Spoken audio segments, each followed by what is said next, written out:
batch 4 tahun 2026 di LPTK UIN Palangkaraya. Saya mengajar di MTS Modern Hidayatul Hasan Buton, Kecamatan Lumajang, Kabupaten Lumajang, Provinsi Jawa Timur. Hari ini Senin 26 Januari 2026, saya akan melakukan praktek kegiatan belajar mengajar untuk memenuhi tugas kinerja atau UKIN menggunakan model PBL atau Problem Based Learning dengan materi Khulafaur Rasyidin. Demikian video ini saya buat. Selamat menyaksikan.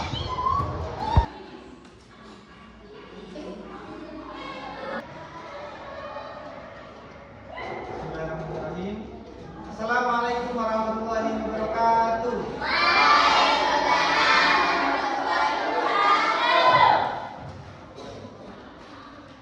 Bagaimana kabar kalian hari ini?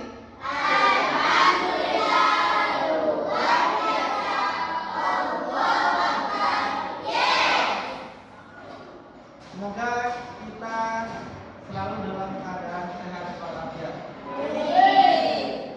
Baik, sebelum pelajaran sejarah kebudayaan Islam pada bagian yang kita mulai, kita berdoa terlebih dahulu yang akan dipimpin oleh ketua kelasnya.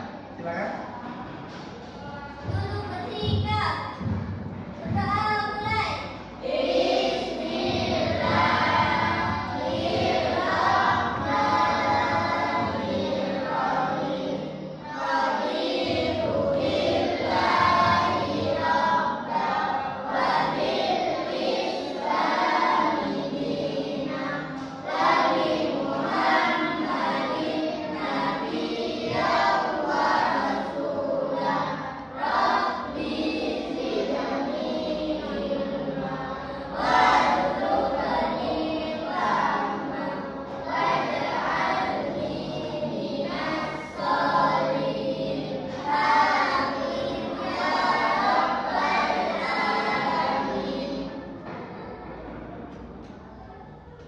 Baik, anak-anak, saya cek terlebih dahulu ya.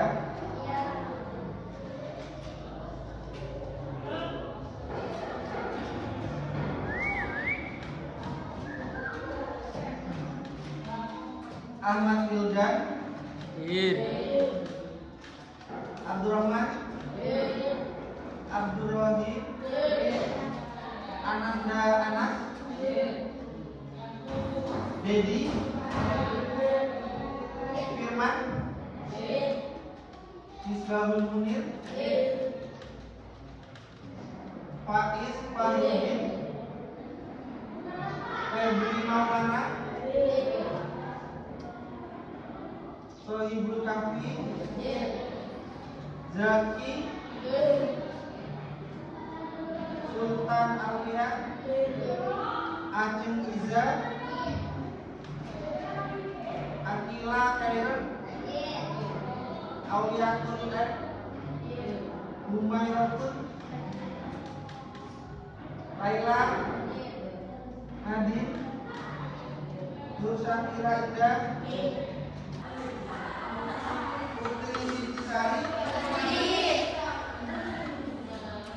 Kita doakan mudah-mudahan kalian yang sakit segera sehat kembali dan dapat mengikuti pelajaran seperti biasanya. Al-Fatihah.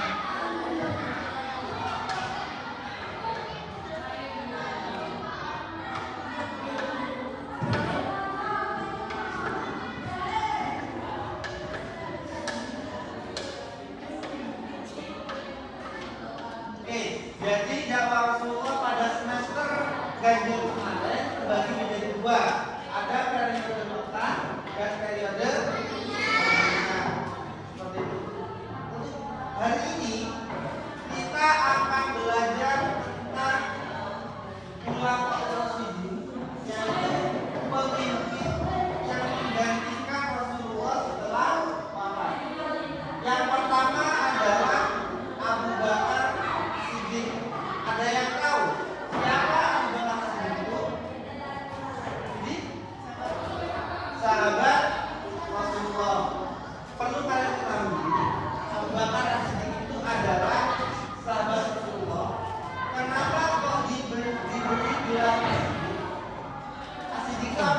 Dan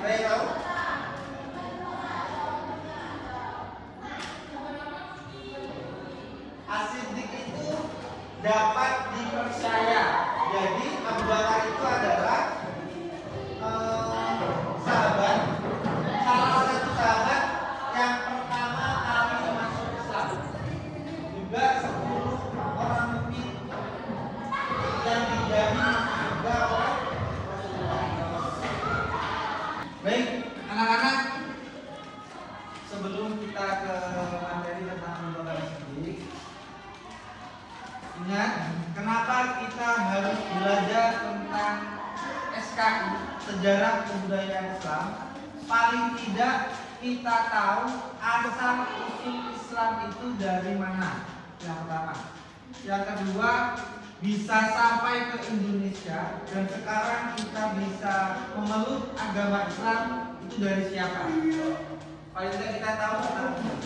Kemudian sekarang kita belajar tentang Abu Bakar As-Siddiq. Kenapa sih kita belajar tentang Khulafaur Rasyidin? Abu Bakar As-Siddiq.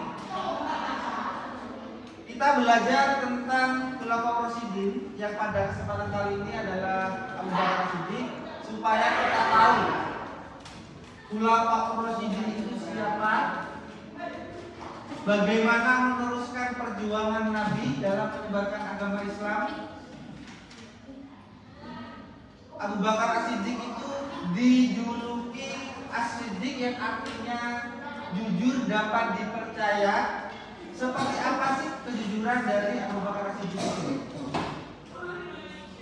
Sebelum kita lanjut ke materi, kita menyanyikan lagu wajib terlebih dahulu. Silakan semuanya berdiri.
Abu Bakar As-Siddiq adalah tokoh penting dalam Islam. Beliau sahabat setia Nabi Muhammad, pemimpin pertama umat Islam, dikenal karena kepemimpinannya yang bijaksana dan kontribusinya dalam menyebarkan agama Islam.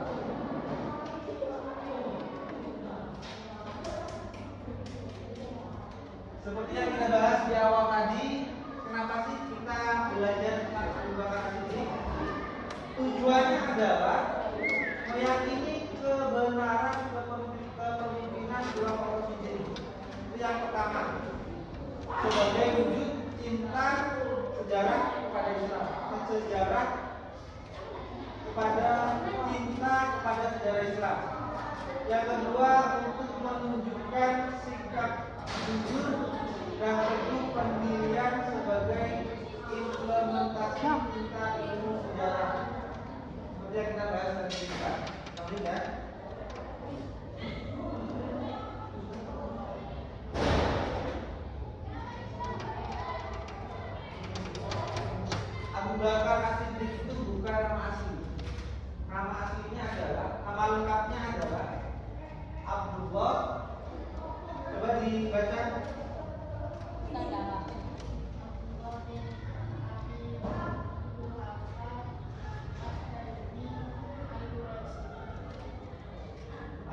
sosok penting dalam sejarah Islam. Jadi memang Abu Bakar itu adalah orang yang terhormat. Dari kalian tahu kalau di sini ada di Indonesia, Lukon katakanlah, itu ada suku Jawa, ada suku Madura. Yang Jawa mana? Mana yang Jawa? Jawa. Yang Madura mana? Madura Tulen. Sama halnya seperti di sini. Di Arab itu ada berbagai suku. Jadi kalau di sini di Indonesia ini ada namanya Bhinneka Tunggal Ika. Ada yang tahu artinya apa? Berbeda-beda. Coba kalian perhatikan jelasan. Abu berarti bapak dan bakar berarti segera atau dini atau awal. Sebab itu beliau selanjutnya disebut Abu Bakar. Sejak kecil Abu Bakar senang sekali berbuat kebajikan dan hal-hal terpuji. Salah satu sahabatnya berkata, "Sesungguhnya engkau selalu menyambung tali silaturahim, selalu berkata benar, banyak menanggung kesulitan orang lain, menolong orang-orang yang menderita, dan menghormati tamu." Begitu kesaksian Ibnu Duguna, sahabat Abu Bakar. Abu Bakar termasuk orang yang paling utama masuk Islam. Ia adalah sahabat Nabi Muhammad SAW yang paling setia, mendampingi Rasulullah sejak masuk Islam sampai meninggal. Ketika Nabi Muhammad SAW berhijrah dari Mekah ke Madinah, Abu Bakar yang menemaninya. Pada saat itu, Kamis 27 Safar tahun ke-14 kenabian, waktu tengah hari, Rasulullah SAW mendatangi Abu Bakar di rumahnya. Abu Bakar berkata, Beliau tidak akan kembali urusan begini, kecuali ada urusan penting. Beliau mengabarkan kepada Abu Bakar bahwa Allah Subhanahu wa Ta'ala telah mengizinkannya untuk hijrah ke Madinah. Setelah memastikan rencana hijrah, Rasulullah SAW pulang ke rumah sambil menunggu waktu malam tiba. Pada hari yang sama, para tokoh kafir Quraisy sedang menunggu rumah Rasulullah SAW. Mereka berniat akan membunuhnya. Setelah lewat malam, mereka meyakini inilah jalan untuk menghentikan Rasulullah berdakwah kepada Islam. Ketika malam semakin larut, Rasulullah keluar dari rumahnya menuju rumah Abu Bakar tanpa diketahui oleh orang-orang yang memusuhinya. Lalu mereka berdua berusaha keluar dari Mekah sebelum fajar menyingsing. Mereka justru menuju ke arah Yaman, arah selatan Mekah, tidak langsung menuju ke Madinah. Setelah sampai di dekat bukit yang tinggi dan terjal, mereka berdua berencana bersembunyi. Abu Bakar membantu Rasulullah SAW sambil menggendong naik ke atas bukit. Inilah mulut goa yang dikenal dengan Gua Tur. Abu Bakar berkata, Ya Rasulullah, engkau jangan masuk sebelum aku masuk terlebih dahulu, agar jika ada sesuatu yang berbahaya, aku akan tenang, bukan engkau. Abu Bakar masuk dan membersihkan gua. Ia memeriksa dinding-dinding gua. Lalu Abu Bakar mendapat kain yang dipakainya untuk menyimpan lubang-lubang yang ada di dinding gua. Setelah itu ia berkata, Silahkan masuk ya Rasulullah. Rasulullah masuk ke dalam gua, lalu menyandarkan kepalanya ke sebuah batu dan memejamkan mata. Abu Bakar menjaganya. Tiba-tiba kaki Abu Bakar disengat oleh binatang berbisa dari balik lubang yang disengatnya. Ia berusaha tidak bergerak sambil menahan rasa sakitnya karena khawatir akan membangunkan Rasulullah. Namun rasa nyeri yang sakit membuat air mata Abu Bakar menetes dan mengenai wajah Rasulullah SAW. Rasulullah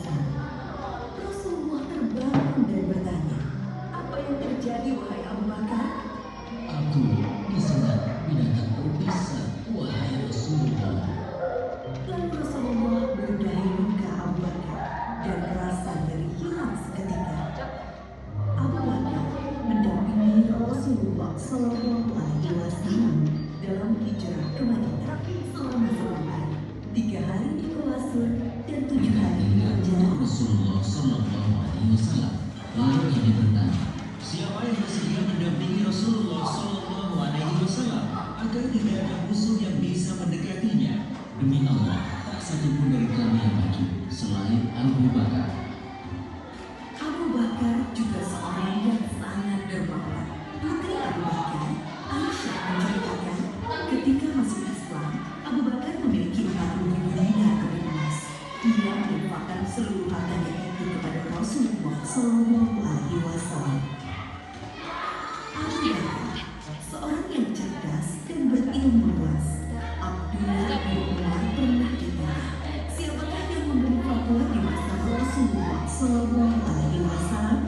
Ia menjawab, Abu Bakar dan Umar, dan aku tidak mengetahui orang lain selain mereka berdua.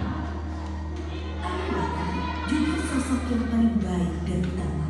Abdullah bin Umar berkisah, Di masa Rasulullah, kami diperintahkan memilih orang-orang.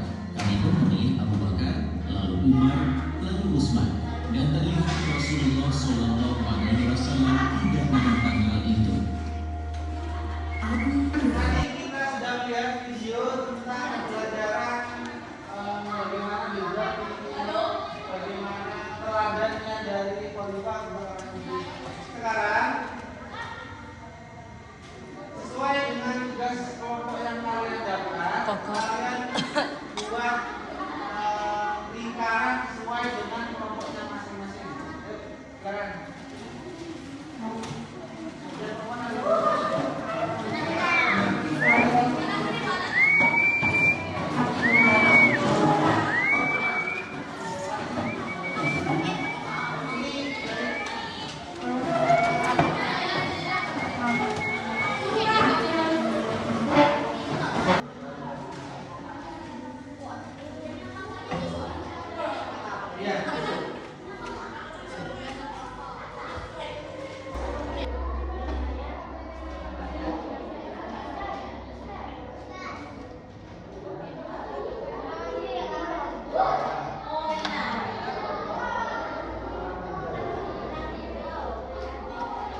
Ya, ada pula.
Oke, baik.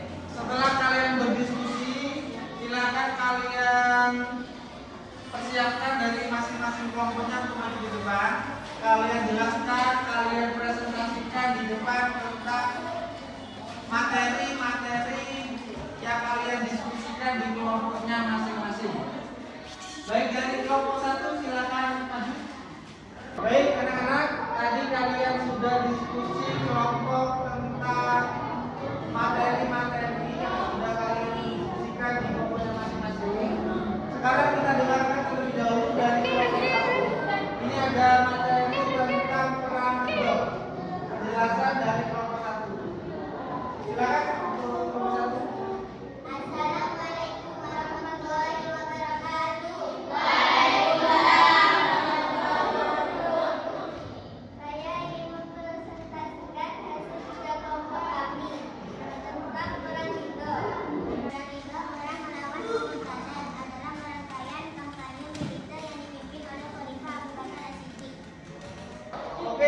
penjelasan dari kelompok 1 tentang perang ridho. Selanjutnya, silakan dari kelompok lain yang ingin bertanya tentang perang ridho. Siapa? Silakan angkat tangan. Silakan Zaki. Kenapa perang ridho bisa terjadi? Jadi setelah wafatnya Nabi Muhammad SAW, gerakan Kristen ke kepemimpinannya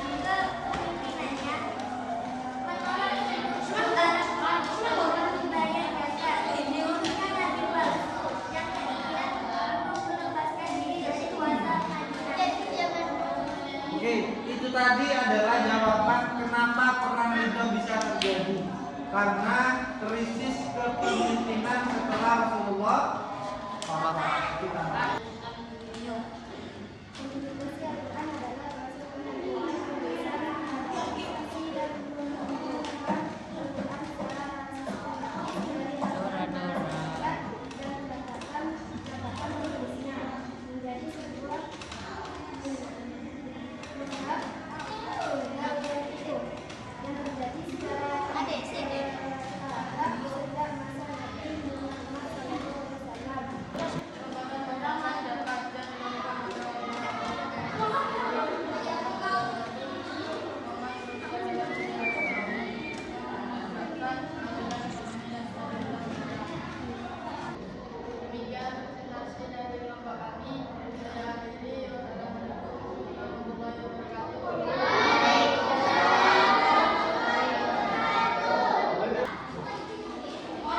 Baik anak-anak, untuk tugas selanjutnya setelah kalian diskusi, silakan kalian buka link yang sudah saya bagikan. Link Google Form di HP kalian masing-masing di grup kelas 7 kalian buka, kalian isi. Sudah?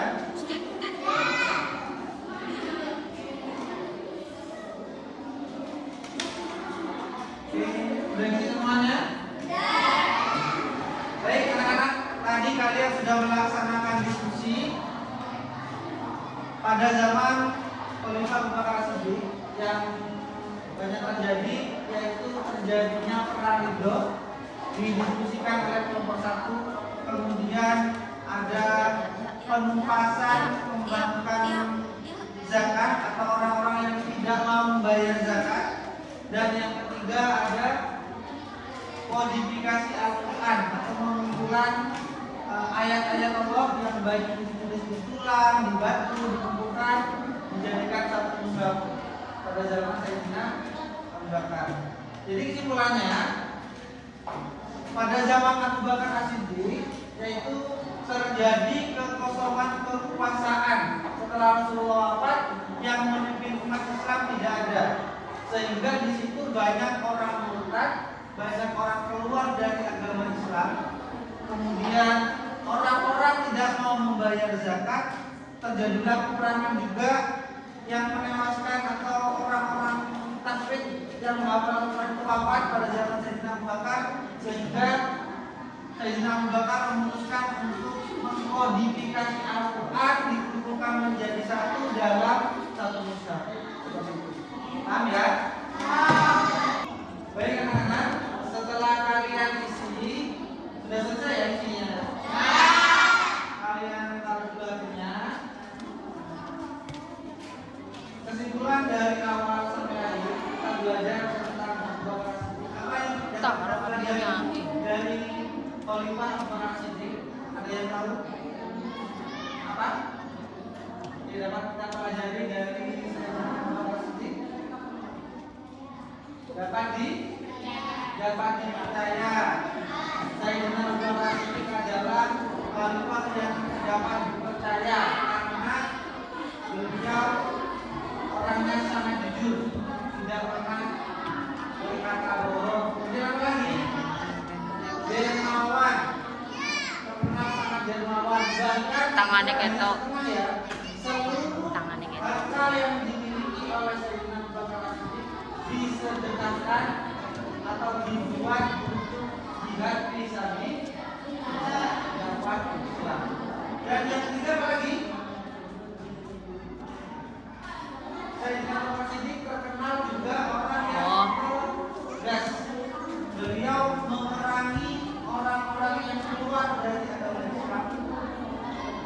mau membayar zakat, kemudian juga apa lagi? Ya, baik hati. Jadi Abu Bakar As-Siddiq itu orang yang tegas. Beliau menumpas nabi palsu, memerangi nabi palsu dan mengaku nabi. Kemudian beliau juga memerangi orang yang keluar murtad dari agama Islam dan orang yang tidak mau membayar. Baik, anak-anak, itu tadi pembelajaran tentang Khalifah Sayyidina Abu Bakar As-Siddiq. Untuk pelajaran minggu depan, jangan lupa kalian pelajari juga tentang Khalifah pengganti dari